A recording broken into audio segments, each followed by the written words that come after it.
Good morning, students. Today I am going to continue my lecture for +1 Arts Political Science, and the name of the chapter is End of Bipolarity, and the topic is shock therapy in post-communist rhymes. In my previous lecture, I told you about disintegration of USA and USSR. Now, let us disintegration of USSR. I have told about Cold War that occurred between USA, United States of America, and Soviet Union. Now, let us start with the topic shock therapy in post-communist rhyme. The collapse of communism. It is a very painful process of transition from an authoritarian socialist system to a democratic capitalist system. The model of transition in Russia, Central Asia, East Europe that was influenced by World Bank, IMF, International Monetary Fund, came to be known as shock therapy. So, clear definition of shock therapy is transition of an authoritarian socialist system to a democratic and capitalist system. The speed and intensity of shock therapy amongst the former Second World countries varied from time to time and place to place.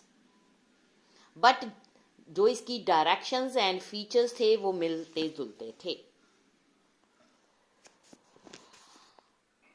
Each of these countries जहां पर transition हुई थी required to make a total shift to a capitalist economy. The old transition system, traditional system, wants to be replenished. It means that private ownership जो है dominant pattern of ownership of property, privatization of state assets, corporate ownership pattern that were immediately brought in countries. जो firms थे replaced by private farming and capitalism in agriculture. But जो ये transition था ruled out any alternate or third way other than state controlled socialism or capitalism. Means जो लोग थे वो भी चाहते थे कि उनका जो पुराना ट्रेडिशनल मॉडल है उसको चेंज कर दिया जाए. सोशलिस्ट सिस्टम के कारण यूएसएसआर में डिसइंटीग्रेशन आ चुकी थी. ओल्ड सिस्टम से लोग टायर्ड हो चुके थे, इसलिए जो ऑनरशिप थी स्टेट की उसको कन्वर्ट कर दिया गया प्राइवेट ऑनरशिप. जो शॉक थेरेपी थी वो also involved a drastic change in the external orientation of these economies. Shock therapy ने बहुत सारे चेंजेस इसमें स्टार्ट किए. जो डेवलपमेंट थी वो was now and West gate through more trade. और उसके बाद जो फ्री ट्रेड था उसको असेंशियल जिसको माना जाता था उसको स्टार्ट कर दिया गया. Free trade, rhyme, foreign direct investments, ये चेंजेस के सबसे बड़े इंजन्स थे. इससे फॉरेन इन्वेस्टमेंट की ओपनिंग हो गई, फाइनेंशियल ओपनिंग स्टार्ट हो गई, डीरेगुलेशन, करेंसी कन्वर्टेबिलिटी स्टार्ट हो गई.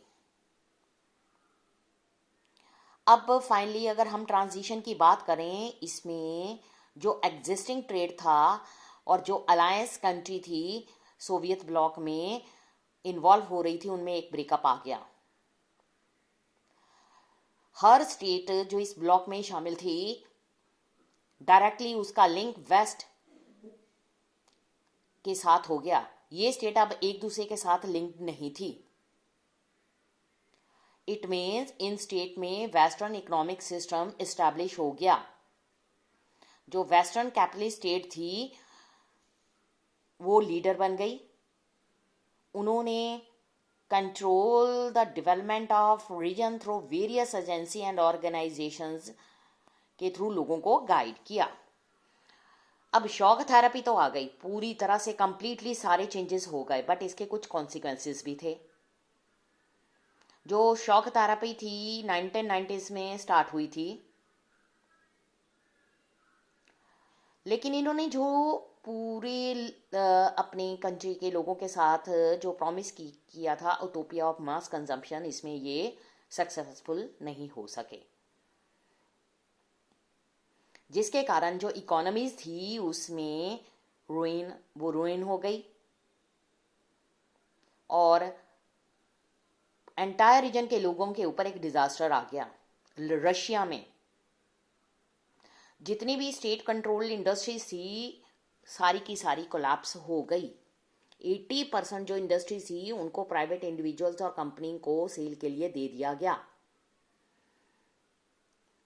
रीस्ट्रक्चरिंग को मार्केट फोर्सेस ने दोबारा इस्टेब्लिश करने की कोशिश की।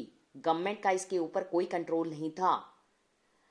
सारी की सारी इंडस्ट्रीज पर जो स्टेट का कंट्रोल था वो फिनिश हो गया। इसको largest garage sale in history का नाम दिया गया है। जो वैल्यूएबल इंडस्ट्रीज थी उनको भी थ्रो अवे प्राइजेस में बेच दिया गया। सब सिटीजन्स को वाउचर प्रोवाइड किए गए ताकि वो इस सेल में पार्टिसिपेट कर सके। इवन कुछ सिटीजन्स ने अपने वाउचर्स को ब्लैक मार्केटिंग में सेल भी कर दिया क्योंकि उनको मनी की काफी नीड थी। जो वैल्यू थी रूबल की, रशियन करेंसी, एकदम से डिक्लाइन चले गई। इन्फ्लेशन हाई हो गया, लोगों की सेविंग्स फिनिश हो गई। कलेक्टिव फार्म सिस्टम जो है डिसइंटीग्रेट हो गया।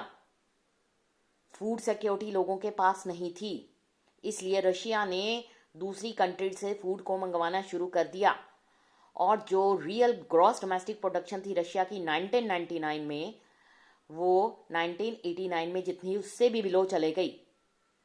पूरा का पूरा ओल्ड स्ट्रक्चर ब्रोक डाउन हो गया। अब इसकी जगह कोई भी और अल्टरनेटिव नहीं था। जितना भी ओल्ड सिस्टम था सोशल वेलफेयर का, सिस्टमैटिकली सारा का सारा डिस्ट्रॉय हो गया। जब गवर्नमेंट ने अपनी सारी की सारी सब्सिडी पुअर पीपल से वापस ले ली तो लास्ट सेक्शन जो लोगों का था पॉवर्टी के अंडर चला गया। जो सबसे ज्यादा सोसाइटी में जो बोझ पड़ा था वो मिडिल क्लास फैमिलीज को था। और उसके बाद जो academic and intellectual man power थी डिसइंटीग्रेट हो गई या माइग्रेट करके चले गई। एक बहुत बड़ा माफिया इन कंट्रीज में इमर्ज हुआ और उसने इकोनॉमिक एक्टिविटीज पर अपना कंट्रोल करना शुरू कर दिया। प्राइवेटाइजेशन ने नई डिस्पैरिटीज को अराइज किया। पोस्ट सोवियत स्टेट, स्पेशली अगर हम रशिया की बात करें,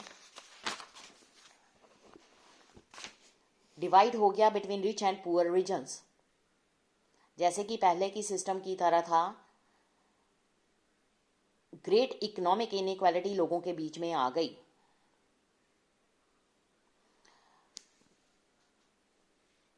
जो डेमोक्रेटिक इंस्टीट्यूशंस थे उनकी कंस्ट्रक्शन पर अटेंशन नहीं दी जा रही थी और प्रायोरिटी दी जा रही थी डिमांड ऑफ इकोनॉमिक ट्रांसफॉर्मेशंस। जो इन कंट्रीज में कॉन्स्टिट्यूशन था उसको हरी में बनाया गया, ड्राफ्ट किया गया। इसमें रशिया भी आता है जिसका स्ट्रॉन्ग एग्जीक्यूटिव प्रेसिडेंट और जिसके पास बहुत सारी पावर्स थी, रेंडर्ड इलेक्टेड पार्लियामेंट्स। और जो इलेक्टेड पार्लियामेंट थी वो काफ़ी वीक थी। सेंट्रल एशिया में प्रेसिडेंट के पास बहुत सारी पावर्स थी लेकिन वो बहुत सारे लोग ऐसे थे जो ऑथोरिटेरियन हो गए। फॉर एग्जाम्पल अगर हम बात करें प्रेसिडेंट ऑफ तुर्कमेनिस्तान, उज्बेकिस्तान, उन्होंने अपनी पावर का कंट्रोल करते हुए अपने आप को खुद से अपॉइंटेड कर लिया द 10 ईयर्स के लिए। फिर उसके बाद नेक्स्ट 10 ईयर्स के लिए अपनी पावर को और एक्सटेंड कर दिया। इट मीन्स इन्होंने किसी तरह की ऑपोजिशन पार्टी को अलाउ ही नहीं किया। Judicial culture, independence of judiciary अभी भी मोस्ट ऑफ दीज कंट्री में इस्टेब्लिश होनी थी, लेकिन नहीं हो पाई। बहुत सारी इकोनॉमीज स्पेशली रशिया ने अपने आप को 2000 में रिवाइव करना शुरू कर दिया, यानी कि उनकी जब इंडिपेंडेंस हुई थी उसके आफ्टर 10 ईयर्स के बाद। जो रीज़न था रिवाइवल का, मोस्ट ऑफ दी इकोनॉमिक जो थी वो नेचुरल रिसोर्सेज को एक्सपोर्ट कर रही थी, और ये नेचुरल रिसोर्सेज है natural gas, minerals. Azerbaijan, Kazakhstan, Russia, Turkmenistan, Uzbekistan, ये मेजर जो थे ऑयल एंड गैस प्रोड्यूसर थे। बहुत सारी ने कंट्रीज ने गेन कर लिया, क्योंकि जो ऑयल की पाइपलाइन थी वो उनकी टेरिटरीज में निकल रही थी और उनको इसके लिए रेंट मिल रहा था। कई जगह पर नेचुरल रिसोर्सेज की मैन्युफैक्चरिंग जो थी रीस्टार्ट भी हो गई। ये था शॉक थेरेपी और सोवियत यूनियन में consequences of shock therapy. Next हम टॉपिक स्टार्ट करेंगे tensions and conflicts. Thank you students.